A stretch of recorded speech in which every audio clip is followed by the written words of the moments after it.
ఇంతమందిని చంపి ఏం సాధించారు మీరు? కంపెనీలు తెచ్చారా? ఉద్యోగాలు ఇప్పించారా? ఇళ్లు కట్టారా? హాస్పిటల్స్ పెట్టారా? ఏం చేశారు మీరు?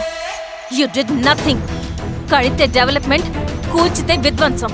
విధ్వంసం చేశారు కానీ డెవలప్మెంట్ ఏం చేశారు మీరు? అంటే ఇన్నేళ్ల ఉద్యమంలో మేం మంచి చేయలేదా? లేకే, ఖచ్చితంగా చేశారు. తెలంగాణ సాయుధ పోరాటం, శ్రీకాకుళం సాయుధ పోరాటం వాళ్ల చలవే. భూస్వాములు తగ్గి కూలీ రేట్లు పెరిగాయి అంటే అది మీ చలవే. నంబూద్రిపాద్, జ్యోతి బసు, సోమనాథ్ చటర్జీ, పుచ్చలపల్లి సుందరయ్య, తరిమెల నాగిరెడ్డి, చంద్ర రాజేశ్వరరావు, నల్లా నరసింహులు ఒక్కొక్కరు ఒక్కో లెజెండ్. కానీ వీళ్ళు ప్రజానాయకులు. తుపాకీ పట్టి అడవిల్లోకి వెళ్లలేదు. ఎలక్షన్స్ లో గెలిచి ప్రజా సమస్యల్ని పరిష్కరించారు. కానీ మీరేంటి ఎలక్షన్స్ వద్దు అంటున్నారు? ఒక తుపాకీతో మనిషి ప్రాణాలు తీసే బదులు ఒక పెన్నుతో 10 మంది ప్రాణాలు కాపాడొచ్చు.